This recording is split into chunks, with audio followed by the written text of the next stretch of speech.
वालेकुम students Taylor subjects की तरफ से मैं आप लोगों को खुशामदीद कहता हूँ। हमारी आज की डिस्कशन सईद एमडी कैट के फ़र्स्ट कम्पिटिटिव एग्ज़ाम की डिस्कशन है और उसके इंग्लिश पोर्शन की डिस्कशन है जो कि आप लोगों ने अटेम्प्ट किया है। तो मैं एमसीक्यूज़ की तरफ जाने से पहले आप सबसे रिक्वेस्ट करूँगा कि आप हमारे चैनल को सब्सक्राइब कर लें और बेल आइकन दबा लें ताकि हम आपको नेक्स्ट भी मज़ीद डिस्कशंस और आपके एमटी टेस्ट के हवाले से हेल्पिंग मटेरियल अपडेट करते रहें। Thank you. तो चलते हैं हम अपने पहले एमसीक्यूज़ की तरफ। पहला एमसीक्यूज़ जो है आपका वो प्रेपोजिशन की मिस्टेक के हवाले से है और जैसा कि आपने पढ़ा हुआ है ये 10th चैप्टर है आपकी सेकंड ईयर की बुक का। और इस दफ़ा बुक की जो प्रेपरेशन है उसे ज़्यादा फोकस में आप ज़रूर रखिएगा।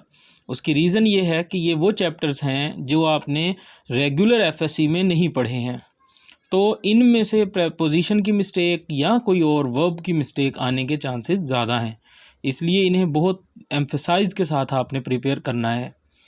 तो बेटे वॉन्डरिंग फ्रॉम आएगा। फ्रॉम होता है, फ्रॉम और टू का कम्बिनेशन होता है, फ्रॉम टू, ठीक है।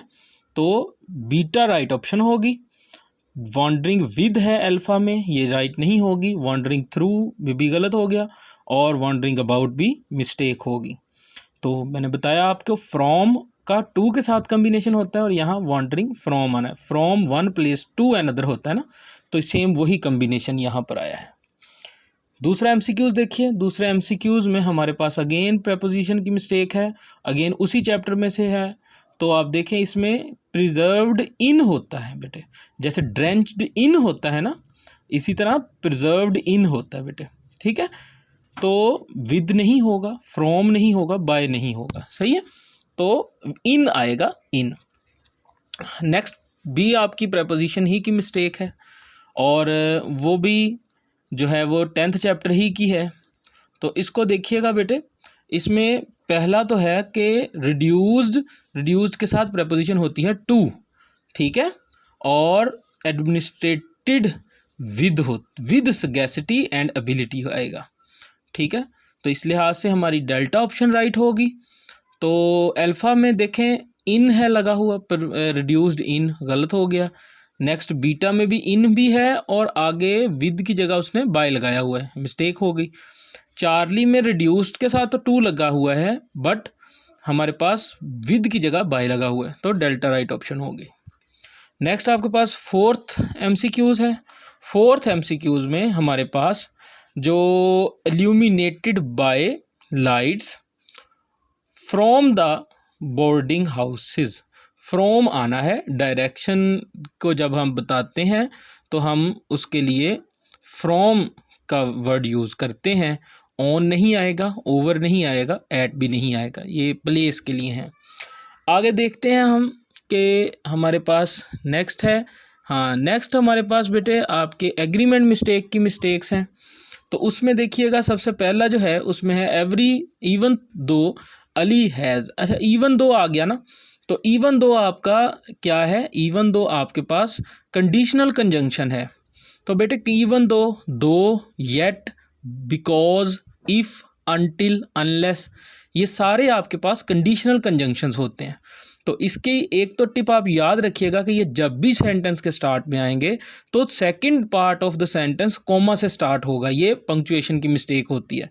तो देखिए इवन दो से सेंटेंस स्टार्ट हो रहा है तो ही जो दूसरी क्लॉज ही बिलीव्स से शुरू हो रही है, तो आप देखिए चारों में कॉमा लगा हुआ है, तो ये एक बहुत ज़रूरी चीज़ है पंक्चुएशन के लिहाज से। दूसरी बात बेटे कि हमारे पास जो हैज़ है यहाँ पर वो हेल्पिंग वर्ब के तौर पर नहीं बल्कि पोजेशन के लिए इस्तेमाल हुआ है। तो ये हैज़ के डिफरेंट यूजेस को भी आपने फोकस में रखना है। थर्डली बेटे हु लगा हुआ है। हु जो है ये रिलेटिव प्रोनाउन है। रिलेटिव प्रोनाउन जो है वो ये हु होता है, विच होता है और दैट होता है। हु जो है ये हमारे पास लिविंग के लिए हम इस्तेमाल करते हैं, विच को हम नॉन लिविंग के लिए, और दैट जो है वो both living and non living के लिए हम यूज़ करते हैं। तो ये रिलेटिव प्रोनाउन। अब रिलेटिव प्रोनाउन का वर्ब जो हम लगाते हैं वो बच्चे इसके एंटीसीडेंट के मुताबिक लगाते हैं। एंटीसीडेंट बोलते हैं जो रिलेटिव प्रोनाउन, रिलेटिव प्रोनाउन, तो प्रोनाउन है ना, तो प्रोनाउन कौन होता है? जो किसी नाउन को क्वालिफाई कर रहा होता है। तो रिलेटिव प्रोनाउन का एंटीसीडेंट वो नाउन होता है जिसे वो रिलेटिव प्रोनाउन क्वालिफाई कर रहा होता है। तो यहाँ हु किसको क्वालिफाई कर रहा है? फ्रेंड्स को क्वालिफाई कर रहा है। तो हमारे पास हु के बाद वाला जो वर्ब है वो फ्रेंड्स के मुताबिक लगाएंगे हम। तो फ्रेंड्स के मुताबिक बेटे हम कौन सा वर्ब लगाएंगे? हम प्लूरल वर्ब लगाएंगे। तो देखें चार्ली ऑप्शन में क्या है? Who loves. तो SENS का इजाफा हम सिंगुलर सब्जेक्ट के साथ करते हैं, प्लूरल के साथ नहीं करते। तो ये ऑप्शन राइट नहीं होगी। इसी तरीके से आपकी जो डेल्टा ऑप्शन है उसमें भी लव्स है, ये भी रॉन्ग हो जाएगा।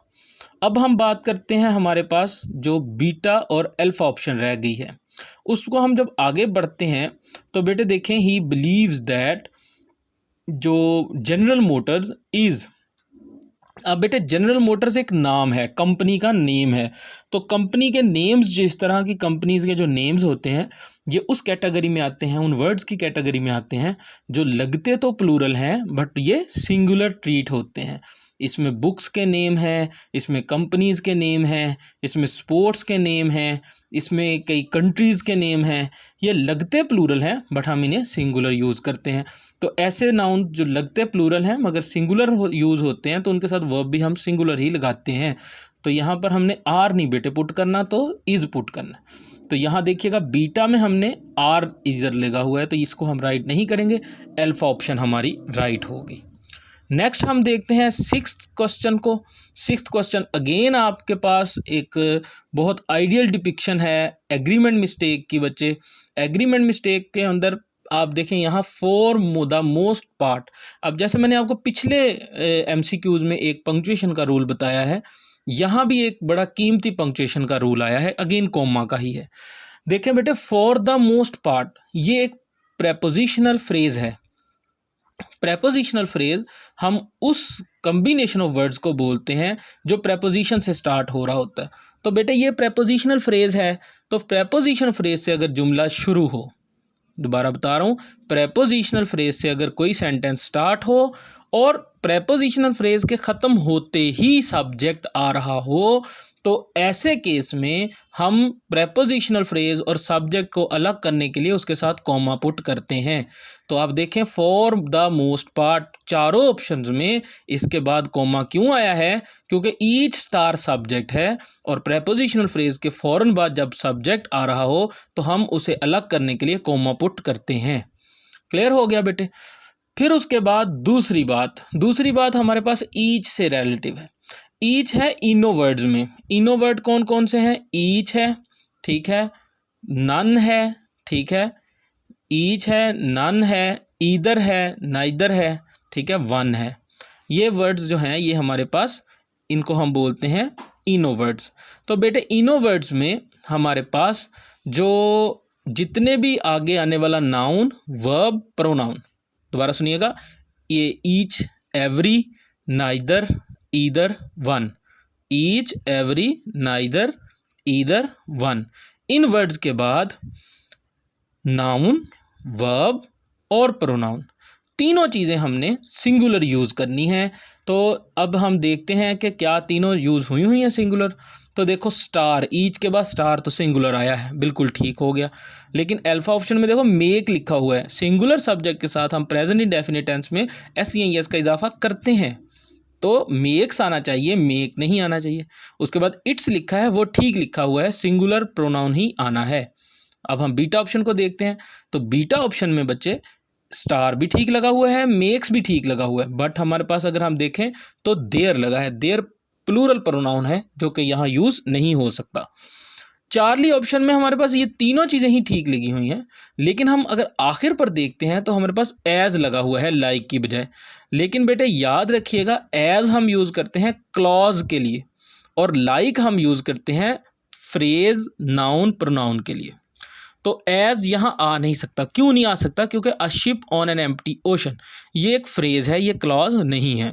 अब यहाँ मैं आपको थोड़ा सा क्लॉज और फ्रेज़ का फ़र्क भी बता दूं कि क्लॉज हम उस कम्बिनेशन ऑफ वर्ड्स को बोलते हैं जिसमें सब्जेक्ट भी हो और सब्जेक्ट के साथ साथ उसका वर्ब भी हो, और ऐसा कम्बिनेशन ऑफ वर्ड्स जिसमें सब्जेक्ट या वर्ब दोनों में से कोई एक चीज़ हो, दोनों एट ए टाइम ना हो, उसे हम फ्रेज बोलते हैं। लाइक फ्रेज के साथ आता है और एज जो है वो क्लॉज के साथ आता है। यहाँ देखो, a ship on an empty ocean, यहाँ बेटे आपको कोई वर्ब नज़र नहीं आ रहा, तो इस कम्बिनेशन ऑफ वर्ड्स में वर्ब नहीं है, तो जिसमें वर्ब या सब्जेक्ट दोनों में से कोई एक चीज़ नहीं होती वो फ्रेज होता है, तो फ्रेज के साथ हम लाइक लगाएंगे। तो हमारे पास डेल्टा ऑप्शन राइट होगी। देखिए, स्टार के साथ मेक्स लिखा है, इट्स लिखा है और फ्रेज के साथ लाइक लगा हुआ है, तो ये हमारी राइट ऑप्शन होगी।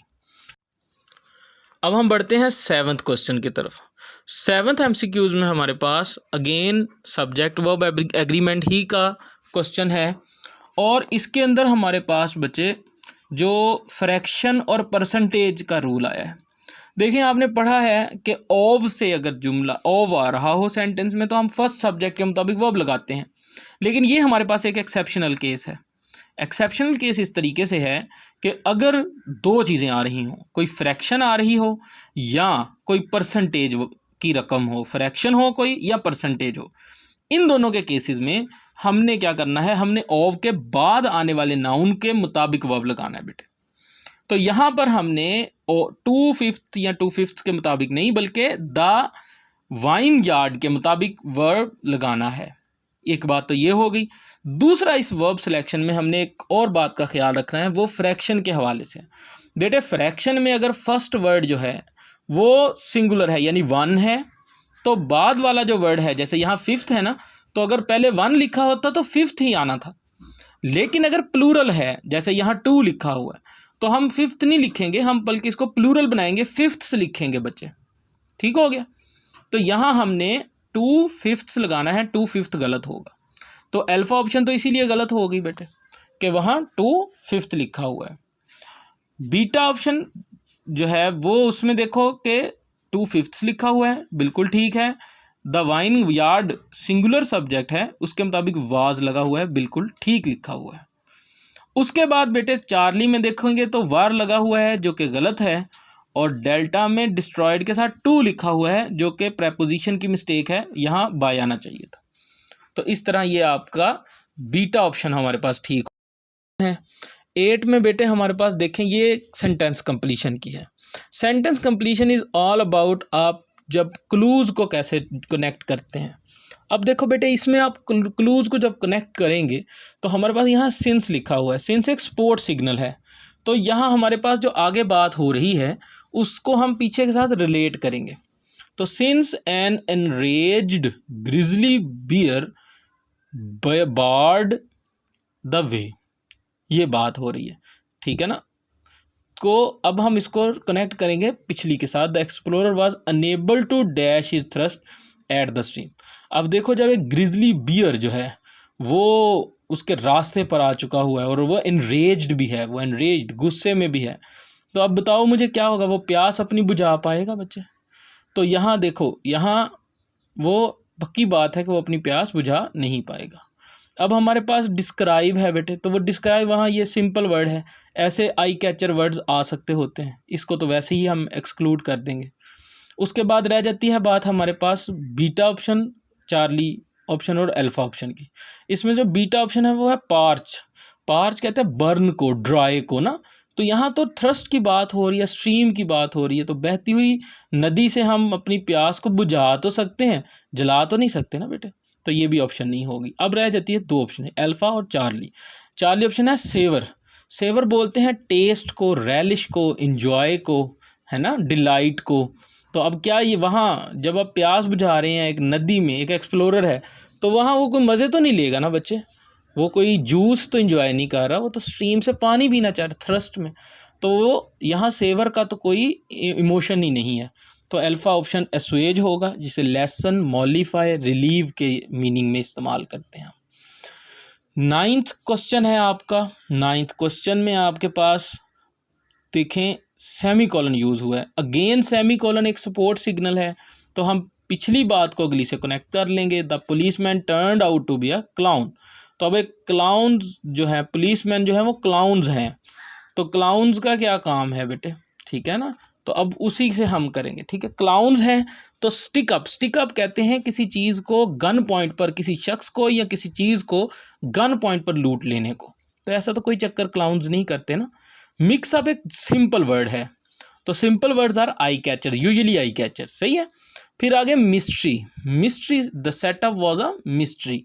अब मिस्ट्री जो है वो क्लाउन्स का काम नहीं है, ये तो कोई जो बहुत बड़ा गैंगस्टर या कोई बहुत बड़ा क्रिमिनल होगा वो मिस्ट्री क्रिएट करेगा पुलिसमैन बन के या कुछ तरह करके, तो यह भी नहीं आएगा। हॉक्स आएगा, हॉक्स ट्रिक को कहते हैं, प्रैंक को बोलते हैं। तो क्लाउन्स प्रैंक करते हैं, स्विंडल करते हैं, ट्रिक करते हैं आप पे। 10th क्वेश्चन को पढ़ते हैं हम। 10th क्वेश्चन जो है हमारे पास, उसमें है हमारे पास एंड भी सपोर्ट सिग्नल है हमारे पास बेटे। तो एंड को भी हम पिछली बात को आगे से अगेन कनेक्ट कर लेंगे। His one vice was gluttony. Gluttony जो है बेटे, ये वर्ड इस्तेमाल किया जाता है दो मीनिंग में। एक लालच में, एक बहुत ज़्यादा खाने वाला जो बंदा होता है ना, उसकी ये क्वालिटी एडिटिव है ये, ठीक है। तो अब आगे देखते हैं। It is not surprising that as he aged he became increasingly. अब देखो जो खाने का बहुत ज़्यादा खा रहा है, बहुत ज़्यादा, तो वो क्या होगा। एमिसिएटेड बोलते हैं बेटे, एमिसिएटेड बोलते हैं किसी कमज़ोर शख्स को। थिन, ऐसा शख्स जो स्लिम हो, स्मार्ट हो, तो वो जो इतना ज़्यादा खाएगा वो स्लिम स्मार्ट कैसे रहेगा बेटे, ठीक है ना। इस तरह बीटा ऑप्शन है। बीटा ऑप्शन में हम बोलते हैं ऐसा डिस्पोंडेंट कहते हैं होपलेस शख्स को, ऐसा शख्स जो उम्मीद खो बैठा हो। तो इसका देखें ग्लूटोनिन के साथ कोई ताल्लुक़ नहीं है, तो ये भी नहीं होगा बेटे। हाँ, कॉर्प्यूलेंट जो है ना, ये बोलते हैं किसी फैट शख्स को, हैं, तो ये होगा, ये चार्ली राइट ऑप्शन होगा। कार्पिंग जो है ये रोने धोने के लिए वर्ड यूज़ किया जाता है, ये भी यहाँ इस्तेमाल नहीं होगा। तो स्टूडेंट्स, यहाँ आपके 10th के 10 क्वेश्चंस ख़त्म होते हैं। होप आप लोगों को समझ आया होगा और आपको कॉन्सेप्ट्स को कंप्रीहेंड करने में कुछ हेल्प मिली होगी। आप चैनल ज़रूर सब्सक्राइब कर लीजिएगा और मुझे पर्सनली मैसेज भी आप कर सकते हैं, ताकि मैं, और आप कमेंट्स में अगर कोई क्वेश्चन होगा तो आप पूछिएगा, मैं उसको आपको ज़रूर एड्रेस करूँगा। Thank you very much.